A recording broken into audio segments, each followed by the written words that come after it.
All right, teammates, we are back once again. If this is your first time listening to the Move Swiftly podcast, welcome to the #1 show on innovative teamwork, where we continuously educate you on ways in which you can innovate and use the ways of innovation, using innovation towards how you build your teams in the workplace and make it so much more efficient and effective to your bottom line. To my regular listeners, here we go again.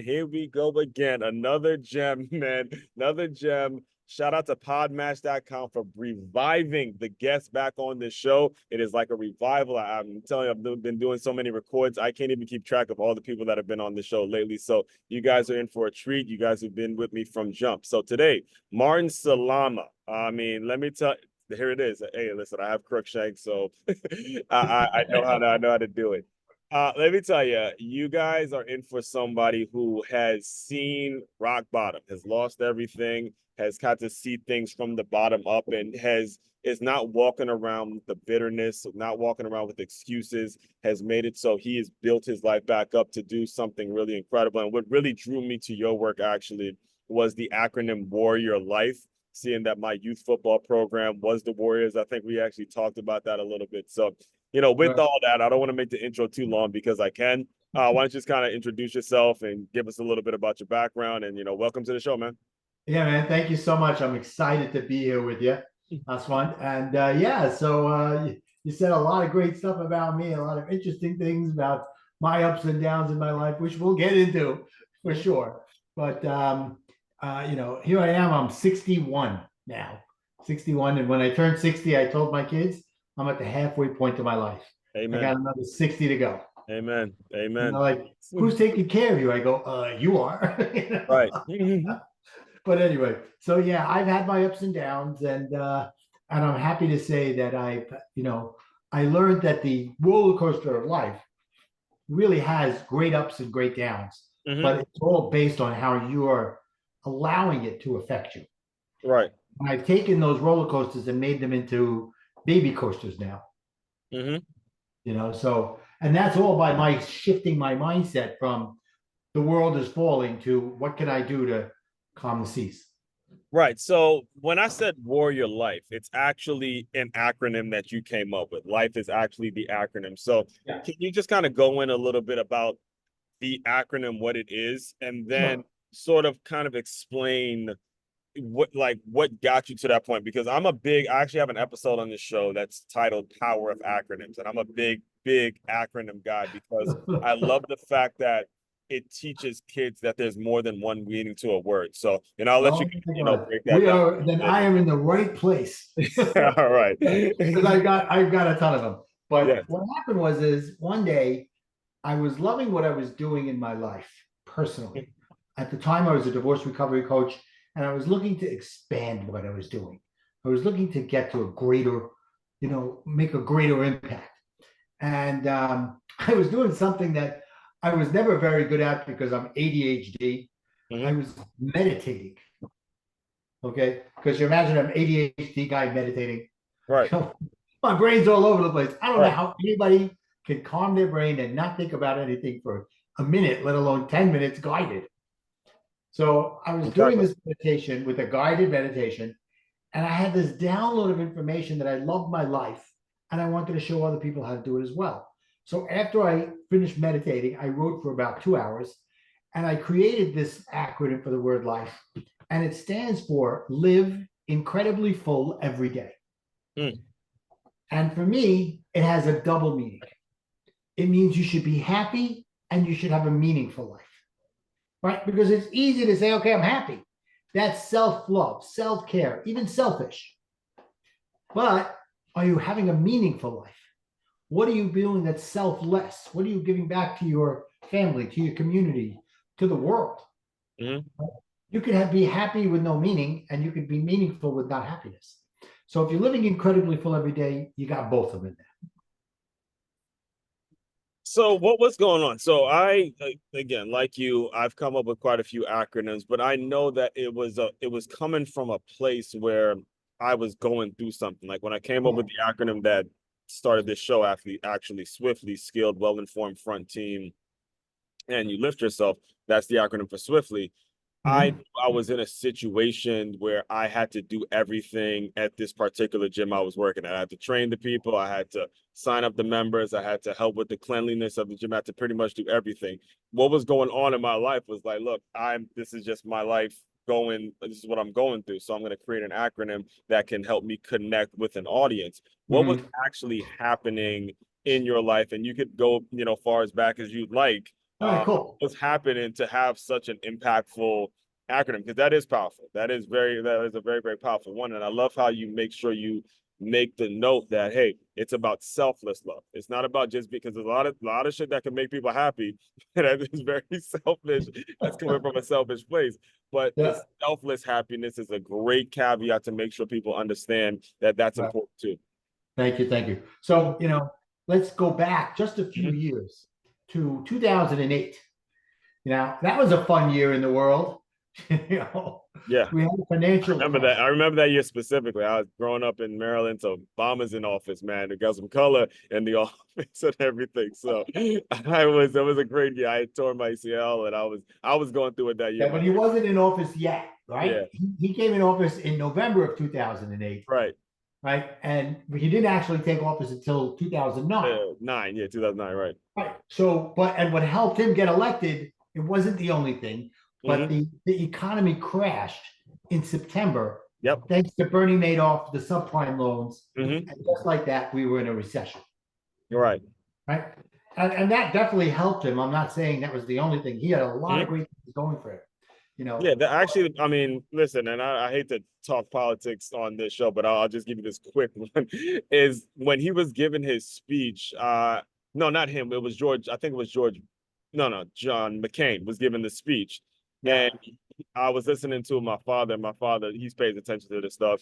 McCain sort of started to allude to what you just said about how difficult it was going to be to get in. And my dad's like, no, you can say it was tough because of how much it crashed and what the Republicans did and all that. But that's right. The politics on this show. I just want to make that point. Absolutely. So, but what happened to me at that time, so for the 5 years before that, my wife and I were working on a project to build a multi-million-dollar health club and tennis center by the Jersey Shore, a couple of hours away from where you are, in Maryland. And that's where I am right now. I just moved down for the summit to the Jersey Shore. Okay. And I used to live here for 20 years. I lived by the shore all year round. And we were working on this project for 5 years. And it took us 5 years. We had to find the land, then we had to get a feasibility study, then we had to raise the capital, then we had to go get the drawings done and the engineering done and get the city to approve it. And each one of this took time and money. Yeah. Right. So, and every time we go, the bank was like, yeah, we love this project. We can't wait for you to get in the ground. Right. We got but the problem was we were waiting for the approvals from the city and the state. And just when we thought we got everything in 2007, they're like, you know what? We need you to do a civil engineering. Civil engineering, what's that? Oh, we want to see what the traffic is going to do. Do you have enough parking and all that? All right, we'll go back. Now, if it was 2006 or 2007, going into the bank was like going to Costco and getting samples from the ladies on the end of the aisles. Lunch in Costco for free.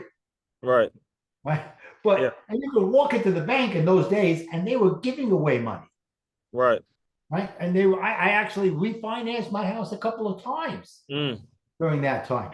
So by the time we finally got the approvals in the summer of 2008, we were over $3 million, close to $3.5 million into the project between my money, family money, investor money, and everything.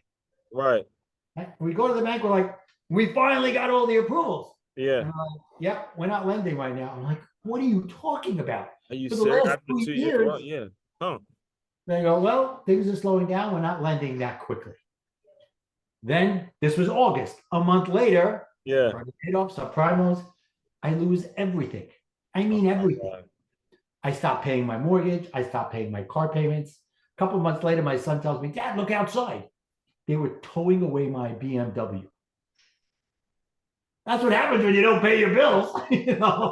But you were, I that one actually is a trigger for me. I've had a similar idea, but this was Ocean City, Maryland, and I tried to start up my own minor league football team. And I was so convinced that the Ocean City Sharks was going to work, I stopped paying my car note, quit my job. The car that I was sleeping out of eventually got repossessed, and I had to move back home to Silver. So that Right. feeling, and for a long time, this is how bad it was.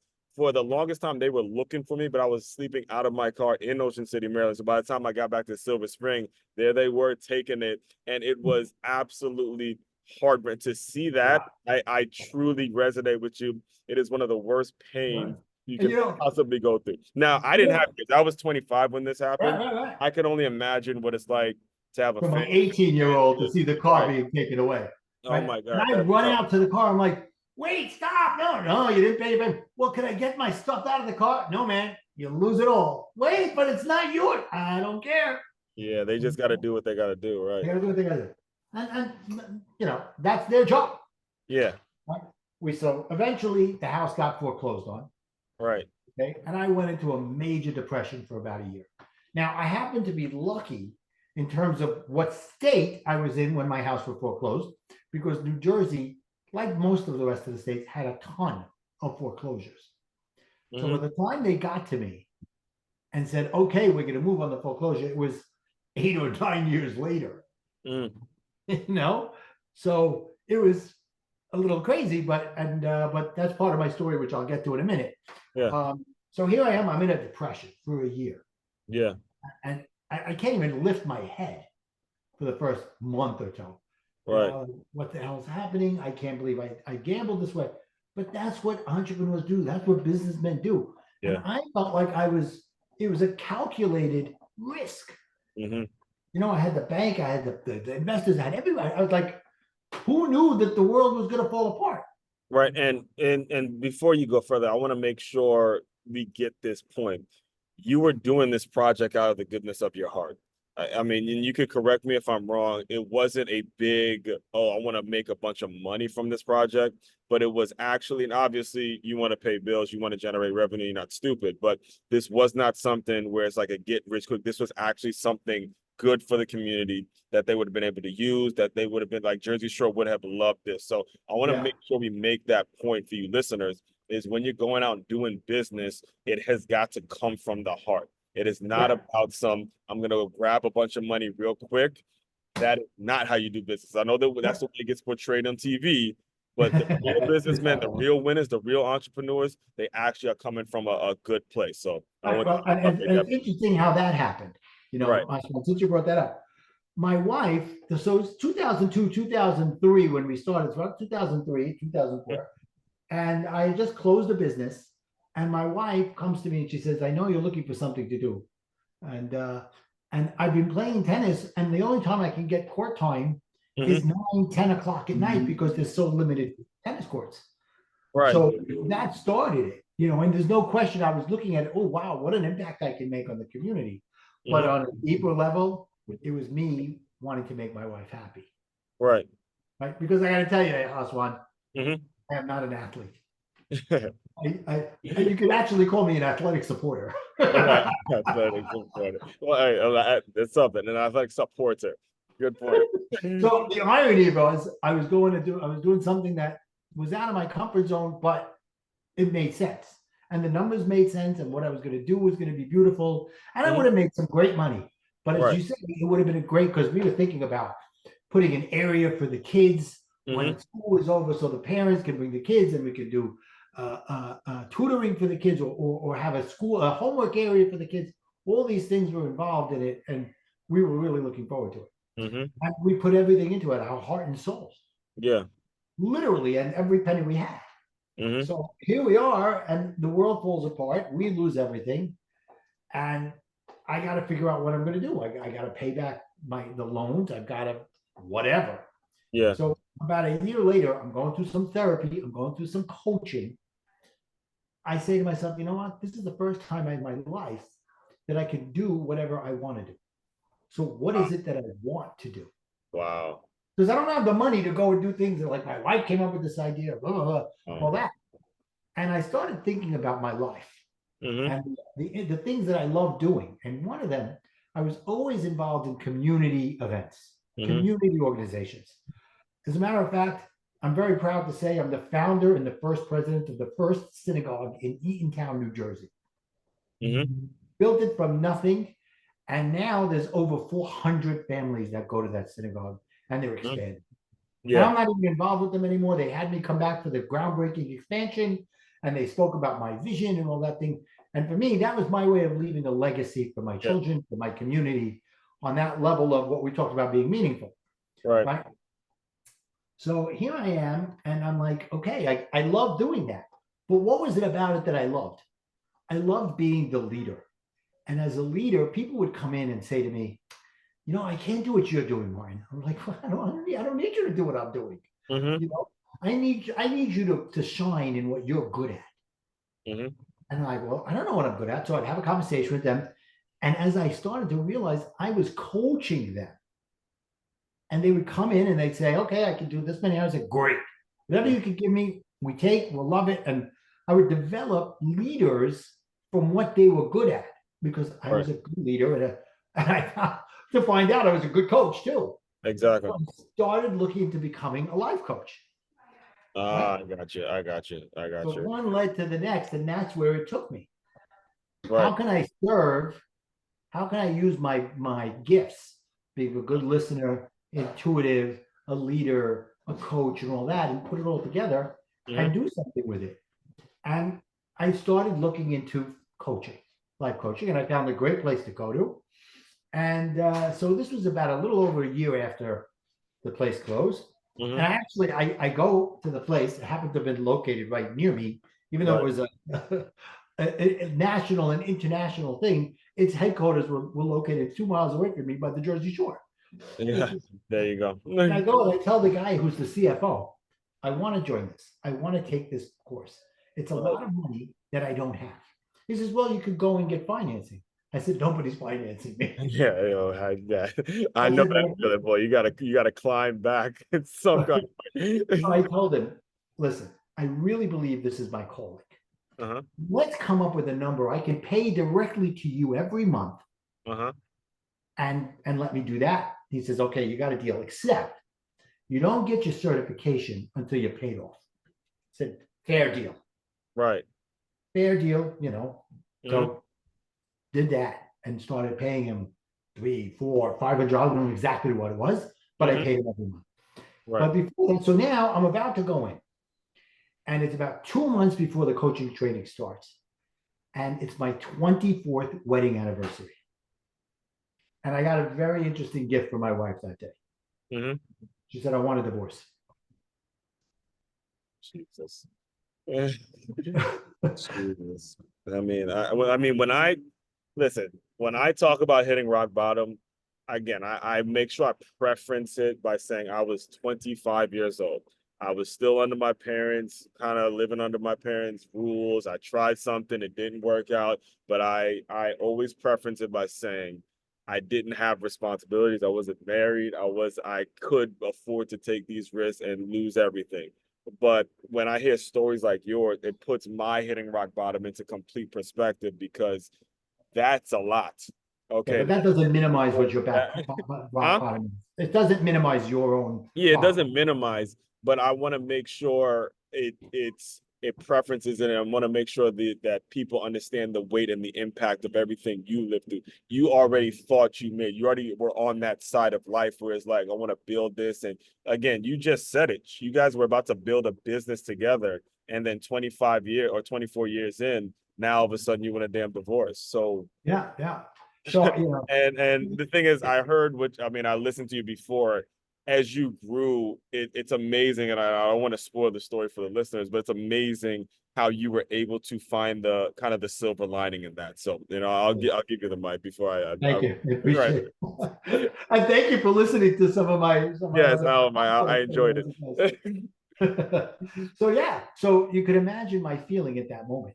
You could imagine I felt like I got punched in the stomach and knocked down again. Somebody gave me a gut punch that sucked me right down to the ground. Right. I should have said something to her, but I didn't get anything like that for you for our anniversary. But I didn't. Right. I basically felt every emotion you could imagine: anger, abandonment, lonely, and everything. And what the one thing that came into my mind, and I remember it like it was yesterday, why does everything keep happening to me? Mm-hmm. Right. And I said, and I thought to myself, and I'm like, what am I going to do now with this coaching thing? Am I going to still go forward with it? Yeah. And I think God sent me a message. And he Mm-hmm. said, you know what? You want to go for coaching? You better make sure that you get to understand that you got to fix yourself first before you help anybody else. Mm-hmm. So I think this was his message, that let me get you down there. Let me get you really rock bottom, Mm-hmm. so that when you walk in there, you're open for what they're going to be. You're ready to receive the message. Mm-hmm. So I said, okay, I'm going to do it anyway. And right before I went, they sent me a list of books. They emailed me a list of books. They said, read a couple of these books. And one of the books was The Four Agreements by Don Miguel Ruiz. On Miguel Ruiz. Oh man. That book, oh my, that book was recommended to me by a client. Well, back when I was training, I'm like literally sleeping out of it. Just when I first got the floor, I'm sleeping out of a gym at the couch. And that book, because I was like motivating the members, that book was recommended to me by a member who would come in every single day. And she's like, you need to read that book. And it has come up over and over and over on this show. The Four Agreements, man. It's a quick read and it's very powerful. Yeah. And for me, the Mm-hmm. second agreement really was like it was Don Miguel was speaking directly to me, Mm-hmm. telling me a secret that the whole world had been telling me my entire life. Mm-hmm. But until that minute, it didn't matter. It hit I home. never heard it. You know, it's that saying, the master will appear when the student is ready. Yeah. Well, the student was ready. Student And was the ready. second agreement is don't take anything personally. Yeah.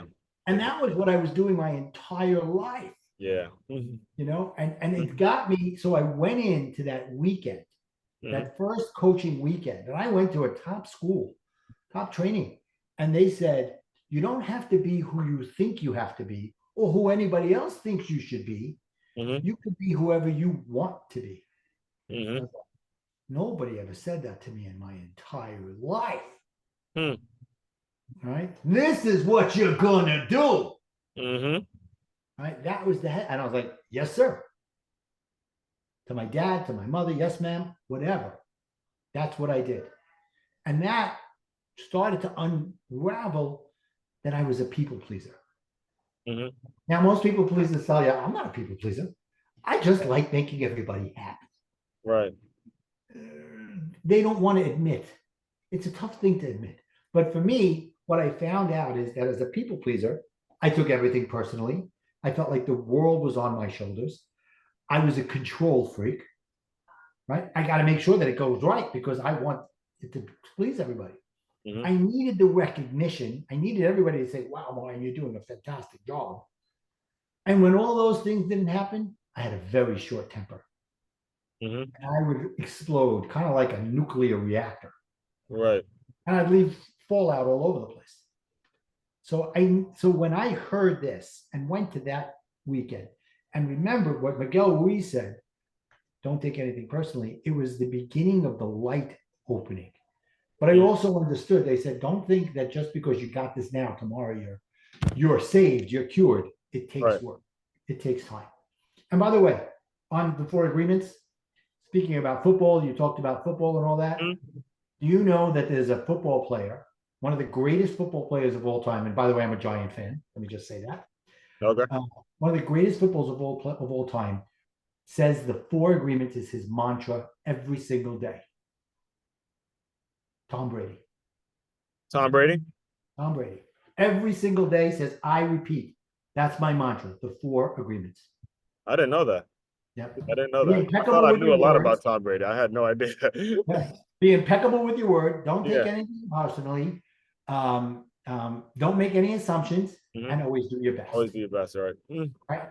I'm like, well, this guy's got 7 rings. He could have had 2 more, but the Giants beat him. Yeah.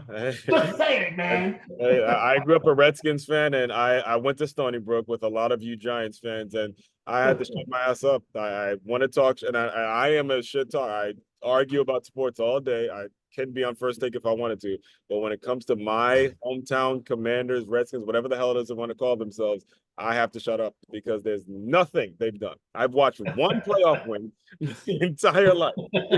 One. By the way, Eli should be in the hopefully, Hall of I don't Fame know. one day, just between me and you. One Huh? day, Eli should be in the Hall of Fame. You know, I can't argue with Giants fans no more. They ain't winning shit. But So, anyway, if he thinks it's good enough, mhm, then maybe it's something that we should consider. right. If you and maybe that's not your mantra. My mantra is live incredibly full every day. Hmm. Right. So now this But happens. I had the same takeaway with that book when it comes to don't take things personally, because again, a lot of the stuff we're talking about, I name ask one the amount of bullying and the amount of psychological warfare, the amount of just being dismissed, I've learned that is what's pushing you to entrepreneurship. That's what's pushing you to get this perspective. That's what's Yeah. pushing you to give you a natural thought leader. And love how you, I don't even remember if you said it while we were recording or when we were recording, but when you said 60 years old and you're just getting started, that is the flip side. God does not put these things on your heart to make you bear down. He does it so he removes people from your life so you can be free on That's that right. side of life. So, I That's mean, right. listen, that part we're not taking things personally. You're Yeah. right. It's like, it's And actually like if you're talking football, when Steve Young won that Super Bowl and he said, "Get that monkey off my back." Right? I can yeah. run without Joe Montana, and it's free. It is absolutely freeing. That's right. So Eli's monkey was Peyton, you know? Eli's monkey was paid. Yeah, no, I don't know if he actually did it on camera, but and No, I no, will no. say I He's too thought that classy. He never would. I would say that they had everything that would stop Tom Brady. That defensive line was amazing. OC Humanura, Justin Tuck, Michael Strahan on the same D line. They couldn't That's block right. them. So that's how That's you beat right. Tom Brady. You get a pass rush. So I've always believed because of you guys, you get a pass rush straight, you will give yourself a chance in this passing league. And Yeah, no you got question. No model. You question. guys, because I mean, you had Randy Moss, yeah, but yeah, y'all Yeah. did it. Look, Y'all did look, it. Steve Spagnuolo went home and figured out what to do. He did what he had to do. The Spags, baby. Spags. So anyway, so Uh-huh. now I'm going through this coaching stuff at the same time I'm going through my divorce. Hmm. Okay. And I get divorced and I finish the coaching program and I pay off. Yeah. I pay off to the school and I get my certification Hmm. all around the same time. And I'm on a call where they're saying how to promote yourself on Facebook. And the woman says you should go onto Facebook and make sure you don't have any stupid memes or your information is updated. I look, it shows that I'm married. So I switch it to divorced. Hmm. Within 24 hours, I get a DM from a woman in my community who happened to have been friends with my wife when we were kids. Right. She goes, now that you're divorced, are you ready to start dating?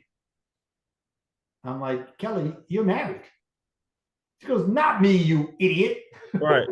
I Right. go, well, then what do you want? She goes, I'm your matchmaker. I what? What is Huh. this? Fiddler on the Roof? Right. Right. Right. Right. So she DMs you saying she's your matchmaker? Yeah. Huh. So I come from a very small, close knit Jewish community in Brooklyn that Okay. goes down to the shore in the summertime. We all migrate together between Brooklyn and the shore. Oh, okay. So okay. Right. Right. So everybody knows everybody. Hmm. She goes, you ready to start dating? I said, I don't know. I'm just divorced. I like literally just hit the button. Like Right, right. just made it public. So she says, let's talk. Uh-huh. We talked for about an hour. And Right. she told me, I've never met a man who just got divorced who's so well put together like you. Yeah. I said, well, I guess it's been the coaching. Hmm. She goes, well, then that's what you should do. You should coach around divorce. Right. And that became a divorce recovery coach. That's amazing. And this was the first time I even knew a divorce recovery coach existed. I didn't even know this was a profession or something that people The niche, do. right? And, and there's a couple of things that I have to point out that I don't want to get brushed off throughout for the listeners is number one, you couldn't afford the coaching. All right. And as a listener, there's certain things you want to do in life. You got to figure out how to negotiate. You got to figure out how to go, I want to do this, look people in the eye. And again, social media takes you away from that, but shake people's hands and say, let's come up with a number, let's figure something out and do that. That is an important skill to have. And then follow up with what it is you want to do. When you do that, there's nothing that a person can do to kind of, I mean, obviously it hurt when she told you, but in your mind, there's this new thing you can be doing. There's like a new pathway. There's a new phase in life. And there's a point where you're like, maybe this isn't so much of a bad thing to get away from. And I heard you talked about her before. You don't speak ill of her. You don't speak ill with any bitterness. I think you've even alluded to, you guys are great friends now. It's just Yeah. working out. But all of that comes from the being willing to go out. Hey, I don't got the money, I don't have it, but I want to do this and be serious and negotiate your way into certain situations. That's Yeah, what you got to do in absolutely. life. That's what you got to do as an entrepreneur. You That's what I gotta, got to tell you. Looking back now, it was the greatest, other than my four children, yeah, it was the greatest gift she ever gave me. yes, I remember. Yeah, I heard you say yes. It really Yeah, was. I mean, what I found out going through coaching, I learned yeah, about values. And I yeah. thought I knew what a value was. But until you get deep down and understand what values are and what your Right, values are, you right. don't get it. You don't get it. And I realized that my values and her values Mhm. were never the same. Yeah. As a result, we were in a codependent relationship. Hmm. And from another book by Don Miguel Ruiz, The Mastery of Love. Hmm. I don't know if you ever read that one. No, no. I got as far as I think I did read the fifth agreement. I The Fifth don't. Agreement. The Yeah. four one was. Right. So The Mastery of Love was also on that list. Hmm. And I thought, oh, great. I'll read this book and it'll save my marriage. Hmm. I couldn't get through the introduction. Hmm. It wasn't resonating with me. 6 months later, one of the things that happens in the coaching school I went to is they Hmm. put you in with peer coaches. You start coaching and get coached by other students as you go to start learning how to coach. Okay. I got a coach who had just gotten divorced. Right. So a few months into it, I move out, finally move out of the house, move back to New York, all Hmm. that stuff. And she says, you should read The Mastery of Love. I'm like, I tried. She goes, no, you weren't in the right head. I read it in one day. Hmm. And one of the things it talked about, which I then understood my marriage, and when I wrote my first book, Recovering from Divorce, it's in there. He talks about, in my version, my take on it, Hmm. he talks about that when whatever kind of relationships you have in your life, right? It's not just a romantic husband-wife relationship. They should all be 50-50. That doesn't mean give 50%. That means you should be equal partners in whatever the relationship is. Like Yeah. I'm in a relationship with you right now on a call. Yeah. We have to respect each other 50-50, Yeah. right? And that means I'm giving my 100% to you, or you're giving your 100% to me. Yeah. So, and when they're not, it's out of balance. So as I was writing my Recovering from Divorce book, I went back to that and I thought about it. And all of a sudden it hit me. I never had a 50-50 relationship with my ex. Right. I realized that I loved her more than she loved me. Mm. Now, I'm not taking anything away from her by saying that. It Right. was what it was. Exactly. But the deeper meaning to me, I came to understand is the one that loves less has the power in the relationship. Because the one that loves more is trying to get them to love them as much. And Yeah. they'll do whatever they have to, Mhm. even go against their own values to have that happen. Exactly. Exactly. Exactly. And it's amazing how this whole thing kind of ties together because it's making me think back to the point you made about being selfless and not selfish. Because especially in relationships, and my longest relationship I've been in, Martin, was when I was in high school. I had a high school sweetheart that I was with for 4 years. And it didn't hit me until I left that relationship, went on to college, got with other girls, had flings, did my thing in college, where I realized this girl was growing up without a father in a household.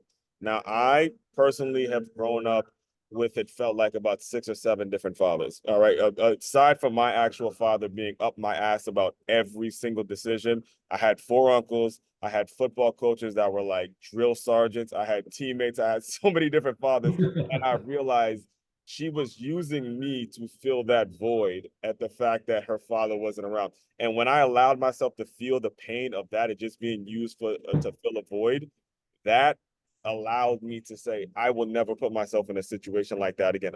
You would Right. meet this girl, you say this is the nicest girl you would ever meet. But when it comes to being selfish, we were selfishly with each other because of these voids we were trying to fill.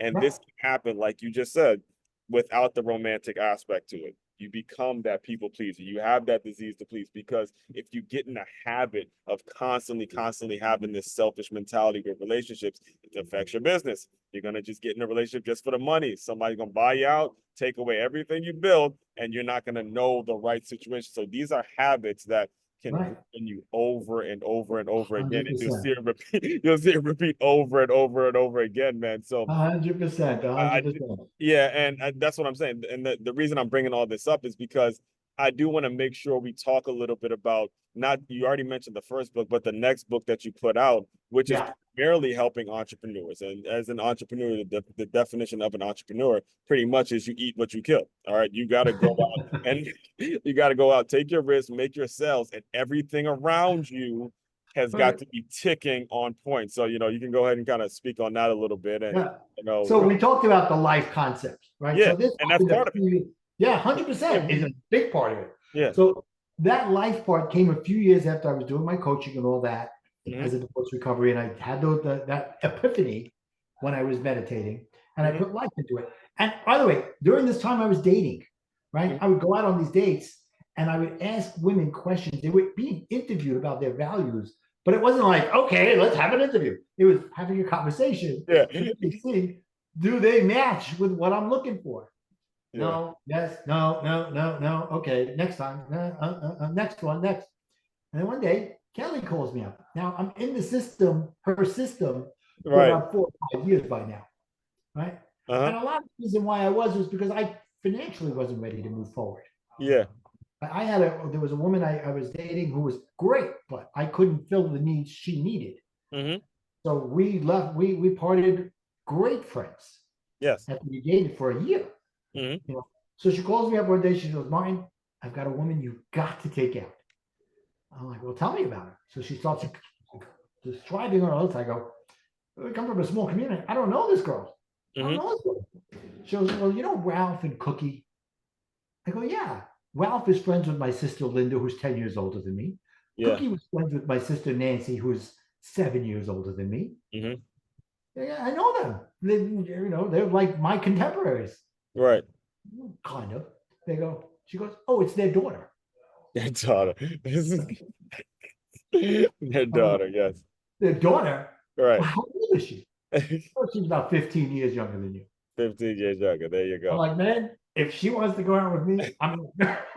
I mean, hey, So she calls me back. She goes, yep, she wants to go out with you. right. And she's checking off all the boxes. Right. We go out again. She's checking off all the boxes. Mm-hmm. This is crazy. Now, about a month into it, I tell her, Sarita, I got to tell you something. Mm-hmm. It's only about a month, and I need to tell you this, but you don't need to say anything to me. But I'm falling in love with you because I love who you are, and I love that you see me as I am, and you're not trying to change me. Mm-hmm. Well, P.S. 2 weeks later, she told me she loved me. 2 years later, we got married, and we just passed our 6th wedding anniversary. Congratulations, man. Congratulations. Yeah, Thank that you you're so much. happy. I could tell. That's awesome. 100%. That's awesome. Yeah. So now, okay, I'm dating, I'm there, I find a woman, all that, and I got life. Now we get hit with another firestorm. 2020 comes along. Yes. Right? And just when everybody thought, okay, everything's hunky dory, they go, okay, we're going to shut down for 2 or 3 weeks. Yeah. Stay home for 2-3 weeks. Mm-hmm. I was in California. I went to a speaker convention. My wife's like, come home.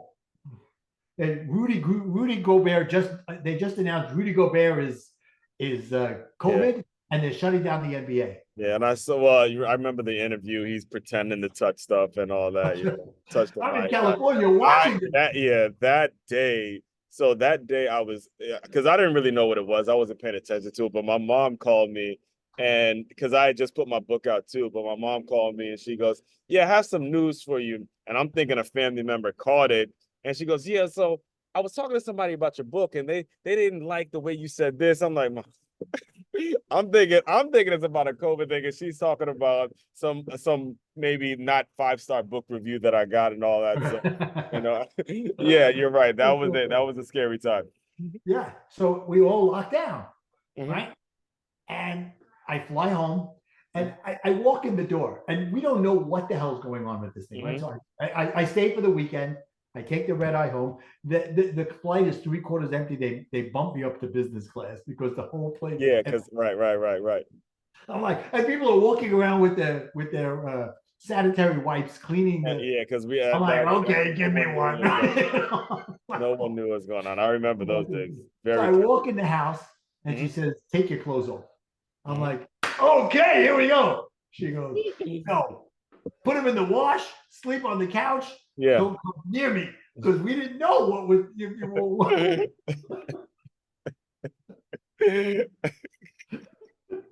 That's a great one. I just pictured it. Yeah, you're like, all right, that's a welcome home right there.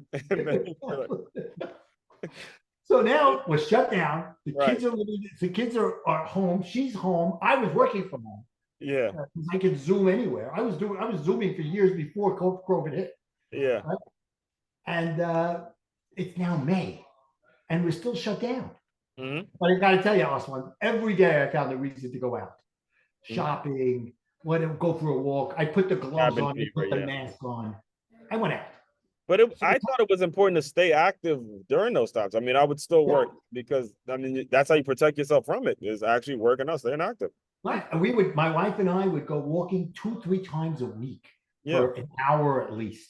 You know, so it's the middle of May. And I turn to her, I go, we live in Brooklyn, right? We go, let's go to the city. That's Manhattan.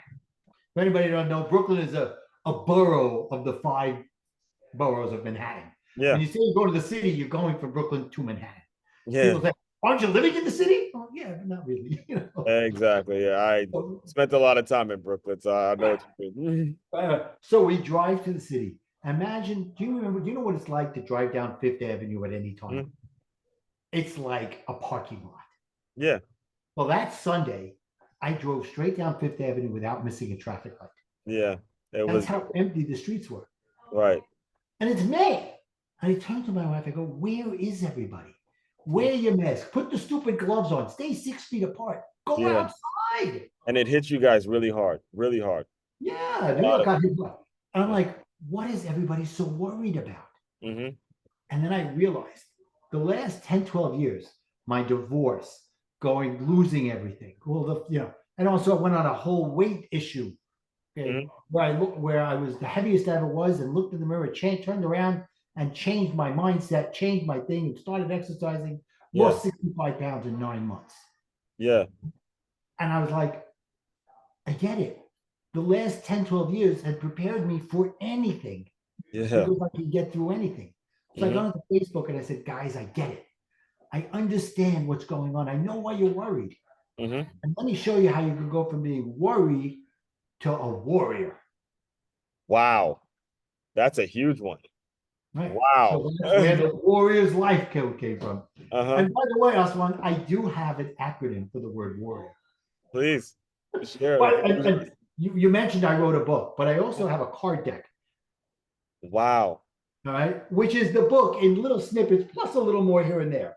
But one of them is the abundant warrior within you. Well, this was, I'm not sure if you took it from there, but this was actually the 4 agreements. There was a group, like a book club group that I was a part of, and we bought the cards for the 4 agreements that had it just like that, where they have a group of cards just like, I'm not sure if you actually knew that, but that's. I didn't know that. I did not know that. Yeah, they have a card, like cards where you go over each agreement, each principle, just like, so there you go. I'm gonna go get them.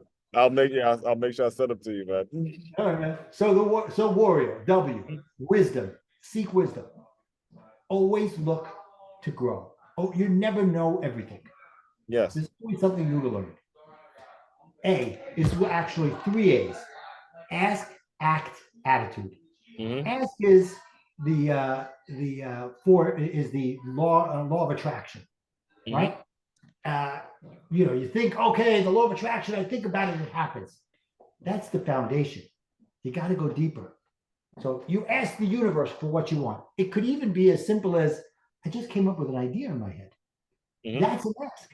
What do you do with that idea? Right? How many times do you hear somebody say, oh, I thought of that idea, I just didn't do it, and that guy's a millionaire now. Yeah. Schmuck. You should have acted on it, right? All right. So act. Do what it is to get what you want. Mm-hmm. But here's the last one. And I put it in a cycle. It's a part of my cards as well, its own thing. The cycle of it, because it's a perpetual motion. Mm-hmm. Attitude. Have a mindset of you don't care about the outcome. Mm-hmm. Because when you have that, oh, I have to have it, that mindset of lack goes out to the universe and keeps Exactly. you getting it. Right? So that's the A. Then R, realization. Realize and be confident that I have everything right now in my life. And the more you say I want more, the more it's going to elude you. Yeah, you start losing it. All right. Then R, recognize, be grateful, recognize gratitude, and practice gratefulness every day. Gratitude. Thank you. I write 3 things down every day that I'm grateful for. Mm-hmm. Then I, imagination. Think big. You know, Dr. Norman Vincent Peale said, shoot for the stars, you may hit the moon. Right. Oh, optimism. Always feel positive in everything. Put on the rose-colored glasses. Don't let somebody tell you, oh, you're always thinking positively and you feel like you shouldn't do that. That's them. That's their issue. Yeah, exactly. And then R, resilient. Be flexible. Have an open mind. Get ready to change along the way. That's amazing, man. That is amazing. Warrior. Stop being a warrior to a warrior. That's huge. Here we go again, Swiftly audience. We have another acronym, another powerful one. And that's the book, Warrior to Warrior. From warrior to warrior. And I almost forgot I was interviewing you for a second, man, because I feel like I just learned something new. That was a big breakthrough, and the word warrior for me, like I was telling you, hits a ton of triggers for me, because that's where I first learned the business. That's where I first played for the White Oak Warriors and became the most successful youth football organized, the nationally known youth football organization. And again, being a warrior is very natural, especially someone like yourself who's admitted to having kind of that disease to please. So yeah. You know, so, so that's what I do. You know, that's what I did. I put together a program during COVID of helping people, taking the things I've been coaching people for years and coming up with, like, the cycle of A's, the 3 A's I talked about. Right. You know, other things on how to learn how to respond instead of react. But what's happened over the last almost year now, I put together a program for coaches. Right. So yeah, well, actually, that's what I was going to ask you, is like, what's next in your business and things like that. we're in tune, man. We're into it. Right? Yeah, we're into it. We're into it. And what happened was, for many years, I'd go to these coaching programs. Oh, we'll get you the impact you want to make. They'll help you make millions of dollars. They were done with you. They're done for you. And what I found was they were really done to you programs. When you got burned because you thought there was going to be everything like in a box, and it wasn't that way. And like, oh, you want this? It's more. Oh, you want to do that? Oh, you have to do that on your own. Oh, blah, blah, blah. And I got really turned off. And I was like, you know what? I got to put together a program that understands that what you're doing, you're partners in this, but in a way that makes sense. And when I was figuring it out, I went to one of my coaches and I showed them the program. And he goes, you know what? You did something that just last week I was in a Facebook group and they said, how come coaches never put skin in the game? He says, you did that. Because what I did was I came up with a risk reversal strategy, right? Because I knew what it was like to get burned, to go into these programs, put all the money out there and then get nothing from it. Exactly. So I said, all I want, I'll get you to $1 million in 2 years guaranteed. Okay. All I want right now is 12.5% of my entire fee.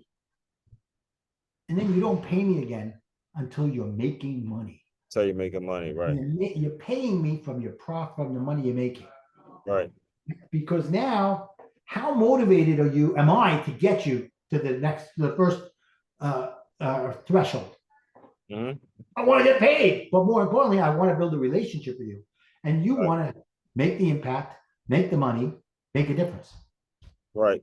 So who would you say is your ideal client? Would it be coaches? Would it be managers, executives? You know, kind of put all that stuff out there now. I can do managers and executives, but for them, it would be more about figuring out how we can make sure that you have a culture that I believe that any business, no matter what somebody else tells you, it starts with the top of the business. And the mindset that the head of the company has will affect everybody. Right. So I can do that to them by having different metrics to hit. Right. But for the most part, right now, I'm mostly focusing on coaches that are looking to make an impact and want to feel like they're making money. It's not just about an impact, but it's also more life, more profit, more impact. Amen to that, man. Amen to that. So before I let you get out of here, just put kind of how can people get in touch with you? What's the best route to reach out if they're interested? I made it simple. A lot of people interested after hearing this. Yeah. Because it's an authentic thing. You actually went through it, man. And that what I know about, and before you even answer, what I know about life coaches, the best ones have their story out there, very transparent. They're not shying away from it because you can't be in this business with being shy and being timid and being embarrassed about when you made mistakes and you lost everything and you built it back up. You won't get any clients that way. So go ahead. That's right. And, as a matter of fact, the people who have read my book, people that are close to me, they go, boy, you get vulnerable in that book, don't you? You get raw. I'm like, how am I going to help somebody if they don't know that they've got somebody who knows what they're going through? Yeah. But to find me, I made it very simple. Connectwithmartin.com. Connectwithmartin.com. That's it. I got it. Go there. You could get downloads, free downloads of like, how about a coloring book for kids or adults on the Warrior acronym? I teach at a school, so you can I have my own color book, but you can sign me up for that. And I wrote that because of a lot of there was a girl like you who she wasn't diagnosed, but you could tell there was some ADHD there, and the coloring calmed them down. There's like kids on the spectrum that are dealing with this learning disability. Sometimes the coloring actually calms them down. Absolutely. And by the way, it's okay to color outside the lines. Right. When we grew up, don't color outside the lines. Exactly. Just to calm them down, though. Just an element where they're not massive tantrums. So go to connectwithmartin.com. You'll see there's a coloring book for kids, and then the parents are like, well, "What about us? Can't you make one for us too?" I'm like, "Yeah, man. Okay." Yeah. So my book, the cards. You could make an appointment to find out about my program. You could find out about me. Whatever. That will that'll be included in the show notes as well. Martin, this has been absolutely incredible. And final thing I do with all my guests is I want you to use your imagination a little bit. You are back in your hometown. You're watching your car get repossessed. You have your young people looking at you, like your kids looking at you like, how are we going to get to practice, or how are we going to get wherever? And you have hit officially rock bottom. I want that guy to come. I want you to pretend that young guy came into the Zoom room right now. Give him some words of encouragement. I'm sure it's going to be a great one, and we'll officially close. All right. What I tell him is go out every day and make somebody laugh. And when you do, thank them for helping you fill your quota to make somebody laugh. Now, you do it all the time. You go to the supermarket, you make a joke to the cashier. You don't think about it. She don't think about it, and you go on with your day. But imagine if you said, thank you for helping me fill my quota. Now they go like, what? What are you talking about? Yeah, I made somebody laugh today. Yeah. Like, oh, wow. Now I connected with that person. Yeah. You know what? Pay it forward. Make somebody else laugh and thank them. Wow. That's amazing. So you're at rock bottom and you would tell this young, just go make somebody laugh and it'll be all right. And a lot of times when we're going through stuff, one of the things I remember during those times, sometimes we feel like things are only happening to us, but you just never know what making somebody laugh will do. And there's always somebody else also going through something similar. So connect with people, man. Reach out. Do not go through life alone. It's the loneliest place you could possibly be. So with all that, fellow teammates, continue to move swiftly. We will talk more soon.